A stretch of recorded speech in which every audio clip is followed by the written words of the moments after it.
আজি মই ৰান্ধিবলৈ লৈছোঁ একেবাৰে কম সময়তে ৰান্ধি খাব পৰা ড্ৰাই ফ্ৰুটছৰ এখন চব্জি ৰেচিপি। আৰু এই ৰেচিপিটো ৰান্ধিবলৈ একেবাৰে সহজ আৰু খুব কম সময়তে ৰান্ধি খাব পৰা যায়। তেনেহ'লে আহকচোন এতিয়া আমি ৰেচিপিটোৰ মাজলৈ যাওঁ। তাৰ কাৰণে প্ৰথমতে মই গেছত এখন কেৰাহী পাতি দিলোঁ। কেৰাহী গৰম হোৱাত এচামুচ ঘি দিলোঁ। ঘিখিনি গলি যোৱাত মই জোখমতে কেইটামান মাখানে লৈ পেলাই এতিয়া অকণমান মচমচীয়া হোৱালৈকে ভাজি ল'ম। আপোনালোকে মাখানেটো মানুহৰ ঘৰত যিমান সেই অনুসাৰে কম আৰু বেছি কৰি ল'ব পাৰে।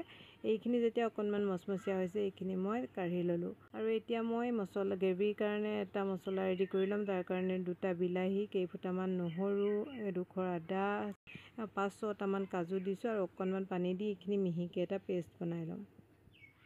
এইখিনি পেষ্ট বনোৱা হৈ গ'ল। আনফালে মই গেছত কেৰাহীত তেল দি দিলোঁ। তেলখিনি গৰম হোৱাত এটা পিঁয়াজ মিহিকৈ কাটি দি দিছোঁ।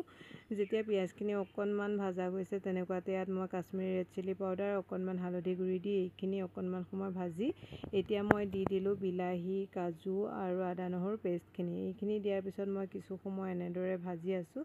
যেতিয়া এইখিনিৰ পৰা অকণমান তেল বিৰিঙি আহিছে তেনেকুৱাতে এতিয়া মই দি দিছোঁ আধা চামুচ জিৰা গুড়ি, আধা চামুচ ধনিয়া গুড়ি আৰু অকণমান জলকীয়া গুড়ি দি দিলোঁ।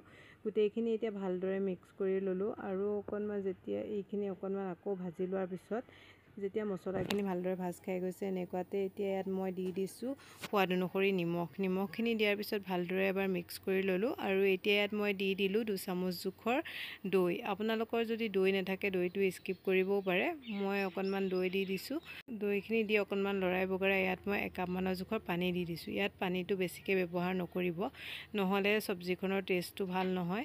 সেয়েহে মই 1 কাপমানৰ জোখৰ পানী দি যেতিয়া এইখিনি উতলি আহিছে এতিয়া ইয়াত মই দি দিলোঁ ভাজি ৰখা মাখানেখিনি। মাখানেখিনি দিয়াৰ পিছত ভালদৰে অকণমান লৰাই বগৰাই এইখিনি এতিয়া মই ঢাকন দি কিছু সময়ৰ কাৰণে উতলিব দিম। এইখিনি কিছু সময় উতলাই লোৱাৰ পিছত এইখিনি এনেধৰণৰ হৈছে।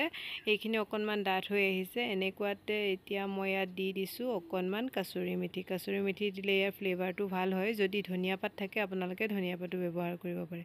কাচুৰি মেথিখিনি দিয়াৰ পিছত এইখিনি চাওক এইখিনি এনেধৰণে ডাঠ হৈছে। আৰু এনেকুৱাতে মই এতিয়া গেছৰ ফ্লেমটো অফ কৰি দিম, যিহেতু এইখিনি ঠাণ্ডা হৈ গ'লে আৰু অকণমান ডাঠ হৈ যাব। আৰু এয়া মোৰ মাখানেৰ চব্জিখন ৰেডি হৈ গ'ল। এতিয়া আপোনালোকক মই এয়া গৰমে গৰমে পৰিৱেশন কৰি দেখুৱাইছোঁ। আৰু আপোনালোকে এনেদৰে এই মাখানেৰ চব্জিখন ৰান্ধি ভাত বা ৰুটিৰ লগত ধুনীয়াকৈ খাব পাৰিব। আৰু খাবলৈও যে খুবেই সোৱাদ হয়। যদি আপোনালোকে এনেদৰে মাখানেৰ চব্জি ৰান্ধি খোৱা নাই, আজি মোৰ ভিডিঅ'টোৰ জৰিয়তে আপোনালোকেও এবাৰ ৰান্ধি খাই চাবচোন। যদি মোৰ ভিডিঅ'টো চাই ভাল পালে লাইক, কমেণ্ট, শ্বেয়াৰ কৰাৰ লগতে চেনেলটো ছাবস্ক্ৰাইব কৰি দিব। আজিলৈ বাই বাই।